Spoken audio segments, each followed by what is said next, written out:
theory, we are live now All on right. the Local Stash page on Facebook. And I'll get this out of the way real quick. My name's Pat Howlett. I'm with Local Stash. It's a project where we put together over 700 of what we think are the coolest little rural resort towns across America. And these are the downtown maps of those. And of course, Trinidad, well, it's one of them. You know, we would all agree. I want to thank you, whoever's looking at this now or into the future. Really appreciate you taking the time. And I want to introduce somebody that I really appreciate taking the time. Steve Ruger. Steve has an incredible background. Steve, just hang with me a second, okay? So Steve started in 2003, Sedgwick County, Kansas, municipal administration. Moved to positions in Rio Rancho, town of about over 100,000 people. Did a stint over in Broomfield and then Aurora, Colorado. Bigger places, Aurora, over 300 and some odd thousand people. We won the Steve Ruger sweepstakes, and we got him somehow to fall in love with this place. We'll ask him how and why. And so Steve is the city manager of our 9,000, almost 10,000 populous Trinidad, Colorado. Welcome, Steve. Again, really appreciate you taking the time. Thanks, Pat. It's really good to be here. So let's start with that. You've done from clerk all the way up to deputy city manager. Now you're city manager of a town like this. I'd like to say you've seen a lot with those bigger towns and where they are. Some models of success, models of maybe they don't go down that road thing. What does a city manager do? What is your job here? In a nutshell, I always like to describe city management as my job is to find creative solutions to tough problems. And that's what I spend my day doing. I really enjoy public service. It's something, like you said, I've been doing since I started out in 2003, and I've never looked back. And local government particularly is where I see myself. But city management, my job is to run the day-to-day operations of the municipality and then execute the policy decisions that are made by the city council. Yeah. So as we're setting this table here, you had a chance to be in some other places. What were the challenges? I always think opportunities, right? The obstacle is the way guy. Move through it. So what were some of the opportunities here that you saw? Those kind of challenges, and then what kind of hooked you on Trinidad and Southern Colorado? Yeah, well, I'm a Colorado native, so I'll start there. And so Colorado's home to me. I've been visiting Trinidad since I was a little kid, and it's always been a town that I've really just been taken aback by for the architecture, the beauty here, the climate. Everything is just terrific here. And in looking at planning my career, I wanted to get back to Colorado to be closer to family. But I also wanted to make the jump at this stage to be a full city manager. And so when I started looking for opportunities that were out there, there were some great opportunities in California and Arizona. I'm definitely a Western guy, but Trinidad really struck me. And when I started looking at all the good the city has been doing over the last few years, it was mind blowing. And there's so much opportunity here right now, so much reason to be optimistic and positive. And I just can't imagine a better place to be than city manager here in Trinidad and watch it all unfold and be part of making it happen. Well, you know what? And I think if anybody's being fair, you haven't been here that long. When did you take the gig? It's been 7 months now. So. 7 months. Yeah. I tell you what, if you do drive around, you do those kinds of things, you'll see some incredible things. Now, we've got great folks on the city council. We've got a mayor doing what he can do. Everybody's kind of rolled up their sleeves and doing things. When I usually, just anybody watching this, when I interview somebody, these aren't gotcha things. I ask a couple of things. I said, give me some questions that people always ask you so we can get those kind of out of the way. Give me some questions you wish people would ask you. And then let's talk about some big things. So that's kind of what Steve and I are going to do. But Steve, with this one, these first couple, I'm going to bundle those together and let you just kind of knock those out. Okay. Yeah. And so, because this isn't kind of a political thing, if anybody has, let's do that invitation right now. If anybody does have questions of Steve, the city council, the mayor, city attorney, whatever, there is a forum for that, and it's called the city council meeting. And there is a time at the beginning of that, you put your name on there, you put the topic, and you're on. You get 5 minutes to actually ask those questions. You may not get answers then, but you at least get the dialogue started. So take that opportunity if you can. So let's jump into this. Steve, when is the city going to take care of my problem that I have right now? And I'm paying property taxes and taxes in town, and I don't see some of the stuff that I want done.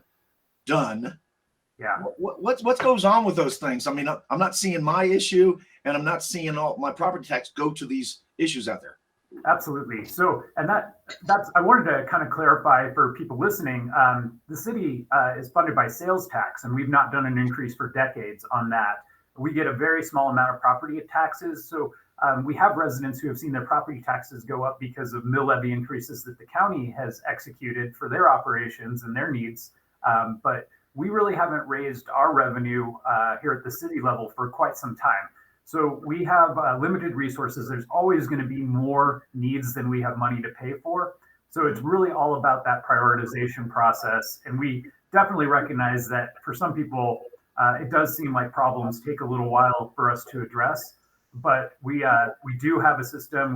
We do have really dedicated staff, and we're taking care of the major issues first, and then trying our hardest to get to the smaller issues that really affect and impact our residents' day-to-day lives. And so I think for us right now, the best thing we can be doing is focusing on economic development, focusing on making this a great place that people want to live, and get that influx of new revenue streams where we can have more money to play around with. Unfortunately, we're entering a time right now where we're seeing revenues decline, just like everybody else. The economy is not as good as strong as it was over the last several years. So we really have to kind of to tighten our approach and make some concessions and build in some more efficiencies.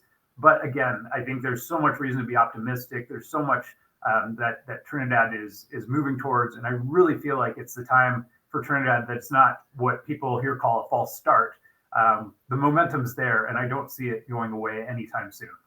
Well, we'll talk about some priorities, but I mean, I just think a reasonably prudent person, whether they're here 7 generations or 7 years or 7 months, has to look at the challenges we have. Again, opportunities we have didn't start yesterday.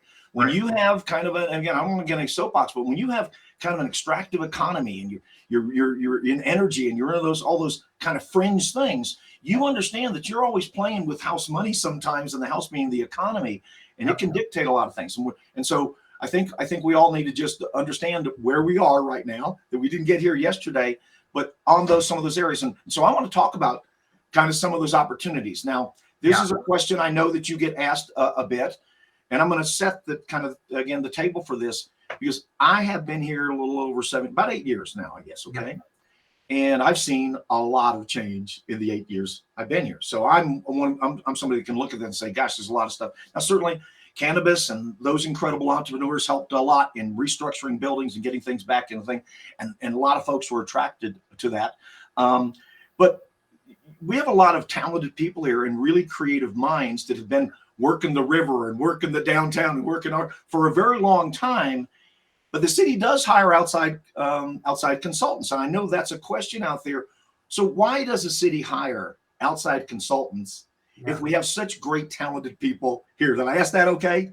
Yeah, no, and it's a great question, and it ties into a lot of the efforts we're doing right now to improve our community. So we do have a lot of in-house expertise in a lot of areas, especially day-to-day operations, upkeep, responding to basic needs of residents. But in certain areas, we really do rely on external consultants to come in and guide us and help us make better decisions. They have a lot of powerful tools to do research and analysis and benchmarking of other communities. They come with a history of working on some of the projects we're asking them to do. And I think it's just really important that we rely on that expertise. One of the cool things in Colorado that I think really lends itself well to our approach is there is just so much grant money available. And so oftentimes when we're hiring a consultant, it's part of a grant that might be for both design and construction of a project. So we can, through some grant funding, be able to not use our general fund to support those projects and really get some good things going for our community. But I think it's essential that, and no city is different, even cities that have populations of 500,000 people still rely on external consultants to come in and really guide them and help them make really good decisions. And in a lot of cases, I think the consultant is very important to remove bias in a process and to impart some objectivity into the decision making. And to me, those types of things can be invaluable. Trinidad is certainly a community where there's a lot of opinions, and that's one thing I love about this community. Yeah. And extracting all of those opinions and making sense of them and guiding, it really works well sometimes for someone to do that from an external viewpoint. I don't know how anybody would argue so much against that, because that just makes some logical sense. Yeah. I would try and layer in something on that is when you do have things, and we'll be talking about the Riverwalk and other areas. Yeah. When you do have the people in town that, quite frankly, are their boots on the ground. They were there before any grant, before anybody outside of town cared about Trinidad. They've been cleaning rivers and doing stuff and getting the arts community going on. Yeah. I just think the second ask to that question would be, how do you get folks that are those talented, incredibly good minds that are already here local to be in sync with the folks that are the staff and the folks that we're bringing out from outside areas, because they bring that objectivity. Maybe they bring some access to grants. Maybe they bring some of the stuff that we don't have in our toolkit.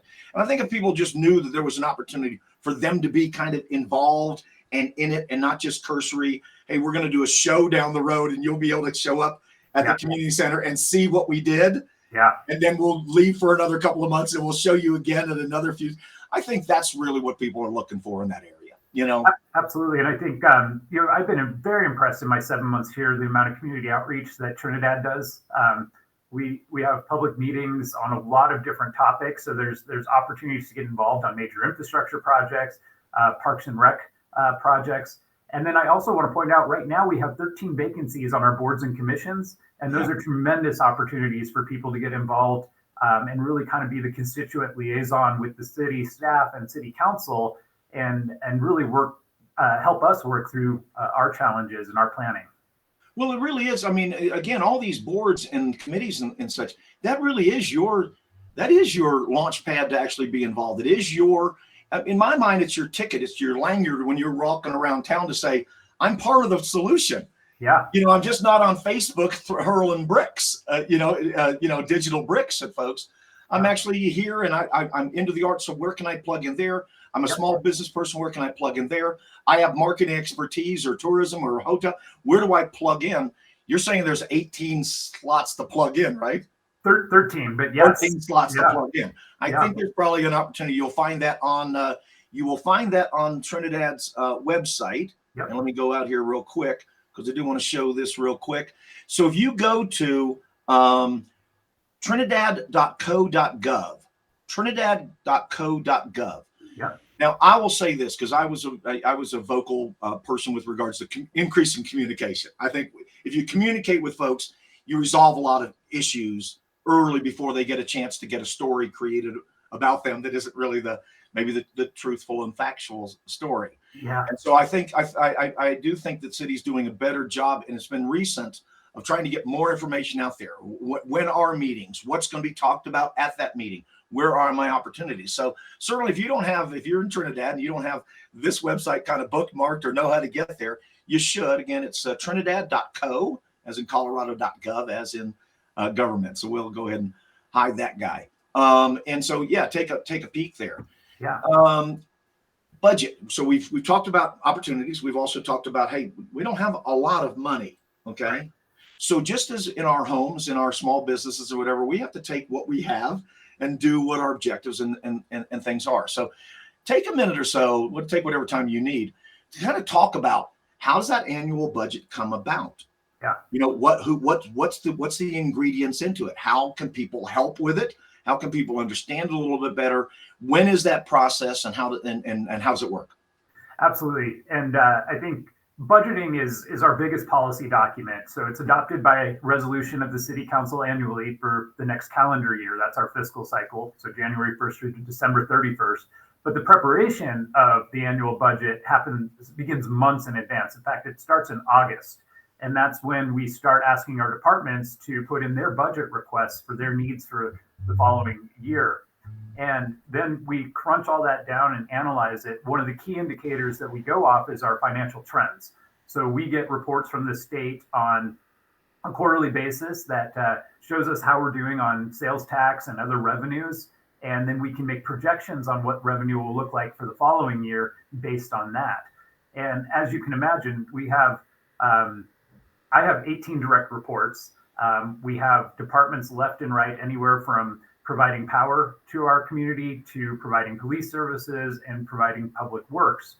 So cities are interesting that way, in that we don't just create one product.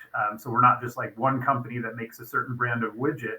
We do a plethora of services, and they're all very, very important. So there's a lot of competition for the limited revenue that we do receive. And my job with the city council and our finance staff is to make that into a working document that is going to best meet the needs of the community. And so there are public meetings that are involved in this process. So in November, we have work sessions with the city council. The full adoption of the budget happens at a regular council meeting, and community members are certainly welcome to come comment on that. So pay attention to the council meetings as we get closer to the fall. And there's a plethora of opportunities for community engagement. We talk to all of our boards and commissions to get some recommendations from them on our budget process. And it's not a simple, easy process where we just duplicate the budget every year. We really do the analysis, look at every single line item, and there's hundreds of them, and make sure that we're being as prudent as we possibly can with the taxpayers' dollars. One thing I wanted to point out that was a very brilliant decision of the city council when we started receiving marijuana revenue is they decided not to allocate that funding source until we had actually received that revenue. So we don't base our budget for marijuana revenue based on anticipated revenue. And I think that's been just such a godsend for our community. As New Mexico is now legalized, we're seeing a significant drop in our revenue from marijuana sales. And the good news on that is it doesn't really affect our general operating budget. So the marijuana revenues were above and beyond what meets our basic needs, and we were able to use those for specific projects. A lot of them aren't big, boisterous, sexy, beautiful projects that the public sees, but I can say that our infrastructure has been vastly improved because of those revenues, and we've really put that money into good use just to building that framework for what comes next with Trinidad. I have to agree that was, and I'll go ahead and say brilliant. That was really, because that's not usually done. It's almost done the hope and prayer budget. You know what I mean? Exactly. That, hey, I hope that money comes in because we've kind of already spent it. We don't have ourselves in that situation, which I look at, Steve, as a real opportunity. And we kind of, where we are right now is probably where we're going to be. New Mexico has done what they're going to do. Other areas have done what they're going to do. We're actually hurting a little bit with regards to the adjustment, not hurting in that, but hurting with regards to the adjustment of where we go next. Yeah. But this is where we get opportunities like the creative class economy, actually taking and getting legs of the stool. This is where we actually get to outdoor recreation with 2 state parks and an abundance of incredible that surround us. You either have a river or you don't. You can't order one up. Doesn't matter how much money your city has. You can't have one. We have one. We have a train. We have we have those kind of cool things. So I'm going to hit this question. I'll come back to another one, but let's talk river project. Okay. Let's talk that river project. Cause that's, again, if you look at most cool places across the globe, they have some water near them. Now, if they have water in mountains, they're really an awesome place. But river towns end up having that little extra vibe, that little extra thing that you can do. Can you bring us up to date of where you see it right now, kind of where things are in process and where we see some things kind of going out of there so people can enjoy that incredible asset that we have? Absolutely. I think I couldn't agree more that our river is such an asset for the community. And so where we're at right now is council has partnered with the Greenway Foundation out of Denver, and they are working on some robust designs. So Greenway Foundation is an expert in this field. They designed the South Platte Riverwalk in Denver and Confluence Park and some beautiful amenities that have happened in that community. And so we're excited for their perspective.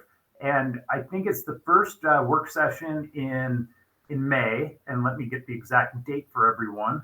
It would be May 8th we anticipate having the Greenway Foundation come present to the City Council at 3 p.m. Kind of their overall vision for what the Riverwalk could look like. And then from there, we'll precipitate full design plans for a vision for the river. And then we can start looking at funding to get that built out. But the goal is to create just a world-class amenity that goes right through the heart of Trinidad, that can be used for visitors, residents alike. And it's something that we very much can be proud of. I think your point, Pat, is incredibly important. We're so lucky to have a river that runs through our community and the opportunities that come with that. And I couldn't be more excited about moving forward with that project and getting our residents just something that they can very much be proud of.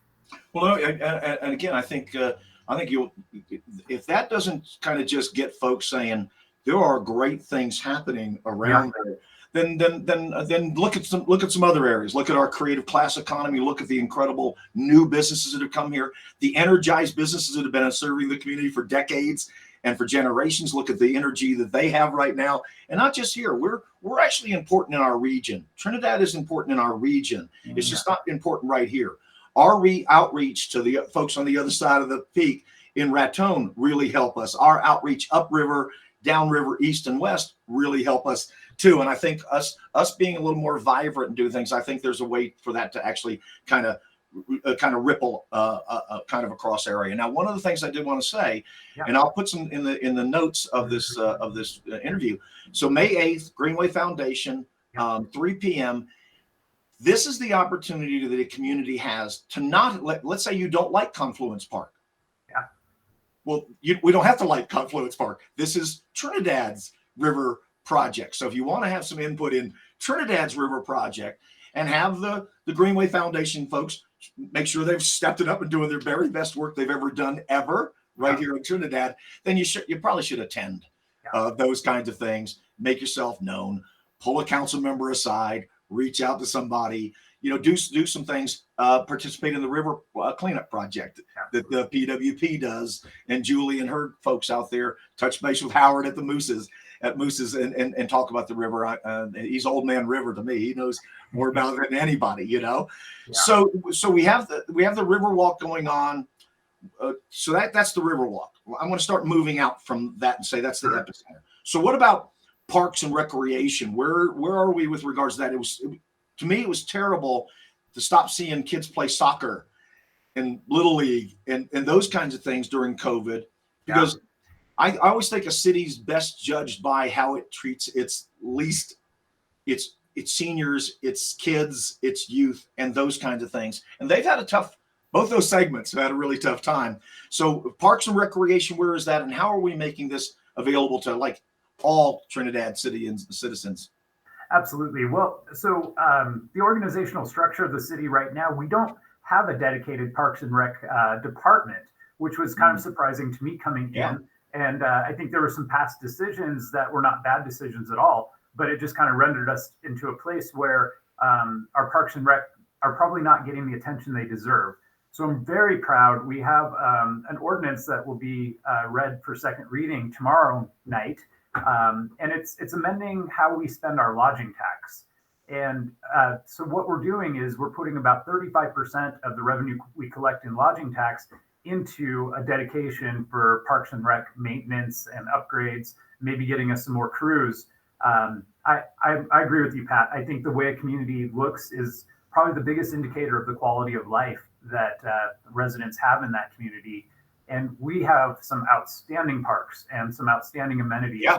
And I want to make sure that we're giving them the attention that they deserve. And I'm hoping that will be a catalyst for people getting more involved in those Little League type of programs and bringing back those youth events.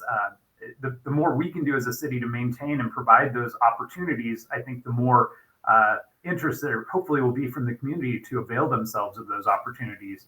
I'll give you some specific examples of things we're working on right now. So the council had a dedication of funding to cover our swimming pool at the community center. And in doing the feasibility on that, it just isn't going to work out. It would be more money than it's worth to cover that outdoor pool. So we really want to focus on ways that we can respond to our community's interest in getting an indoor covered swimming pool. So we'll be working on that over the next few years. But because we chose to forego that specific project, it opened up, I think it was $1.25 million of funding that the council has now decided to put into Central Park. And we're super excited for that. So that'll be ADA improvements to the grandstands and just overall improvements to the stands and a plethora of other facility improvements to make sure that that park is looking great. Right now, we're also looking at the medians on Colorado to see if we can beautify that area and maybe do some xeriscaping. One thing that's really important to us is to be water conscious, and we're very fortunate to have a good water supply as it stands now. But we also recognize that we live in an area that's prone to fires, that type of thing. So a single fire event can sabotage our water, and then we'd have to implement some tight water restrictions. So we want to kind of be the leader in setting the example on being water smart and getting more to xeriscaping. And so those are kind of some of the projects you'll see around town. But I really would like to see us have more staff dedicated to just parks and rec maintenance and making sure that they look beautiful and outstanding and are well taken care of. And I think this new funding source is going to be able to get us to that point. Well, when I've kind of studied where the council is, just in my from my periscope, and you look at kind of where tourism is. When you decide that things have to be this way and they can never change, you're leaving out a whole lot of opportunity to recalibrate opportunities, to really look at things. And so I'm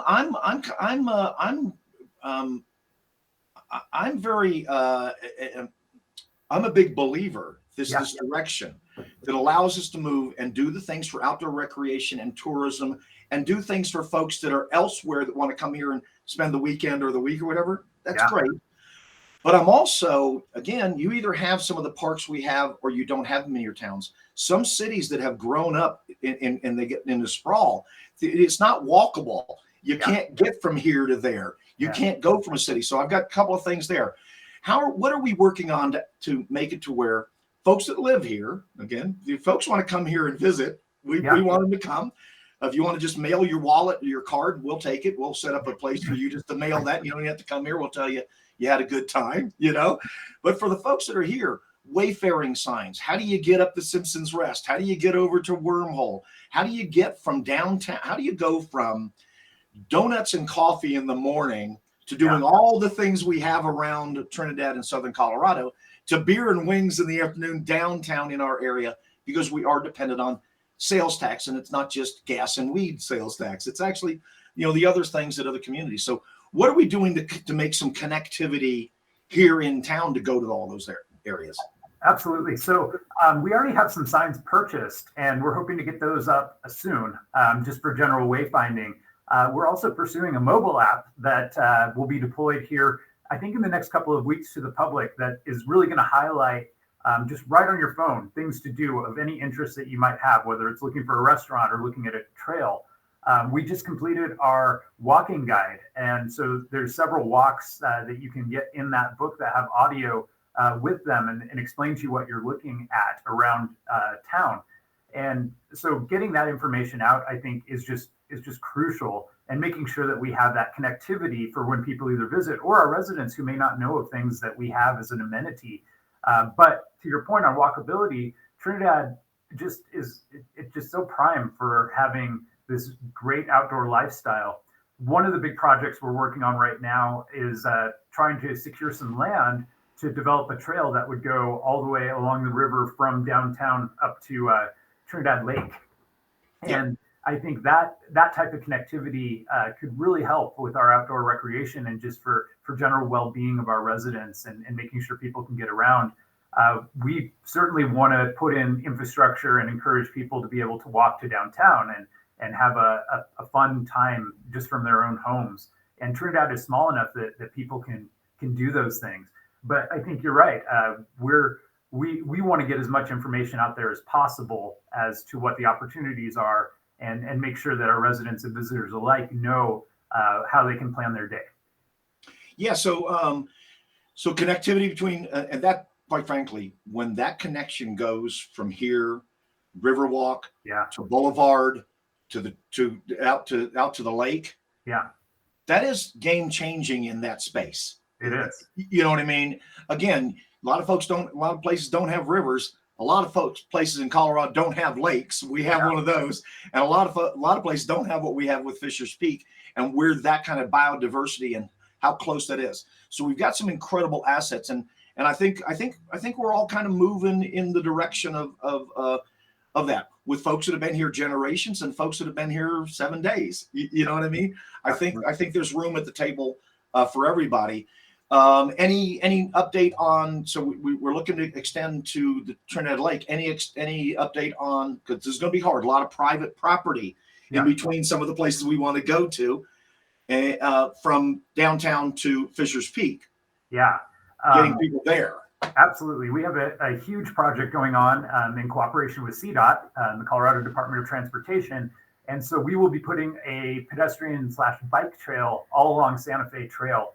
And that's the first step, I think, that we can do immediately to connect downtown with Fisher's Peak. So hopefully in the next couple of years, we'll have an amenity where you literally can go from downtown to Fisher's Peak very easily. And make that connection. And I think particularly for bikers, but even hikers who want to just start here in the core of Trinidad, have breakfast and then go do a hike and then come back and hopefully have dinner. We'll have that opportunity available. And I just personally, I'm just so excited for it. We're very proud that the state decided to come in and develop Fisher's Peak as a state park. I believe it's the second largest state park in the state. We had a meeting with some of their organizers a couple weeks ago. They're going to put in 100 campsites. The city will be providing them water, which we're excited to partner with them on that. They'll have a visitor center eventually. So it should just be an integral part of the entire overall community. And to your point, Pat, making those connections is something that we have on our radar in the short term and in the long term. Whatever we can do, continuing as well to make sure people have easy access to these amenities is very important to us. So one of the things we can do, not Steve, not the city council, the mayor. One of the things we can do is go downtown and spend some money. I don't know how to better say that. Just go downtown. If you haven't been to some of the businesses there that are downtown serving us, this is a little thing we're doing with Local Stash. And so if you go to localstash.com, you hit Colorado, you hit Trinidad.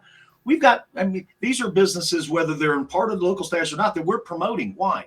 Because as a localist, the dollars that are spent in your community run around about 7 times. They hit other people's pocketbooks and wallets and purses 7 times before they're batched out at the end of the day. And so the best thing we can do to accelerate some of these things that we want to see envisioned is not wait for other people to bring us money. But if you haven't been downtown in a while, if you haven't been even to some of the businesses that are not in the core area of downtown, head on out there, pick the family up, go to a movie, take somebody to lunch, take somebody to dinner, do something along that line. Because quite frankly, that really is where those are the vending machines. That's where the money gets deposited into the community for that. Now, we've just gone over time a little bit, and I love to respect people's time and that sort of thing. So anything you want to add that we didn't cover right now? You want to take a couple of minutes just to kind of land this? Of course. Well, first of all, I agree. We have some exciting new stores that have opened in the last few months downtown. There's a new co-op. The Trinidad Tea Company is fantastic. It's in the historic Fox West Theater. And then, of course, our existing businesses. I think if you haven't been downtown for a while, you'll be surprised of all that's to offer. And everyone's so great. Our Space to Create has now come online, and there's some businesses there where we have some local folks making some tremendous products. But the last thing I wanted to highlight that I think is very important for our community is one of our biggest assets that's been neglected, and that's Simpson's Rest. Yep. And so I just wanted to point out on this subject, we are partnering with the University of Colorado, Denver, and they're using some of their architectural students as a kind of a master's level thesis to help us redesign that entire amenity. And they're working heavily on that right now. And then we're hoping to find some funding. We really want to make that just a tremendous amenity for our community as well. We recognize that it is not as great as it could be, and it's been neglected. And now I think is the time to really bolster that. The Wormhole Trail, we're making some improvements there as well. And I think that is an outstanding opportunity for hikers of all levels to be able to get out and enjoy nature a little bit. But the last thing I'll say is it was pointed out to me, and I think it's very true. We talk a big game and we talk about all these projects, but right now you're not necessarily seeing big things happening. We have First Street under construction, so that's probably our most visible feature right now. But I think if you wait just a couple, 3 years, Trinidad's going to have a completely different look. So all the planning, all the groundwork we're doing now, and I know there's a lot of talk in the community about these things, but not a lot of visibility right now. I just say hang tight, and I think all these things will come to fruition. And Trinidad is going to be set on a course just to be such an outstanding community here in Southern Colorado. Well, I agree with all that, and I'll add that Trinidad's arguably the first mountain town in Colorado, but it's the last to develop the power in that, being where we are and being able to look at all these other models of how people did things great or how they didn't, how it wasn't a good idea. We're really lined up to do some amazing things. I have this little recreation publication, entertainment kind of thing, Tidbits, and in our Best of the Best contest, Simpsons Rest was the place where overwhelmingly people said that's where they take somebody. Yep. Somebody comes in the town, they're driving up the Simpsons Rest, and that's thousands of people. That was that. So you hear that, and you hear the city doing things there. It resonates with what people are thinking in their head. So again, what I'm going to say is, first of all, Steve, thanks a lot. You know, I hold you in high regard. I've said that privately, but I'll say it publicly. I think this guy was a first-round draft choice for Trinidad. If you want to get involved, there's 13 spots. Go to the website, trinidadco.gov.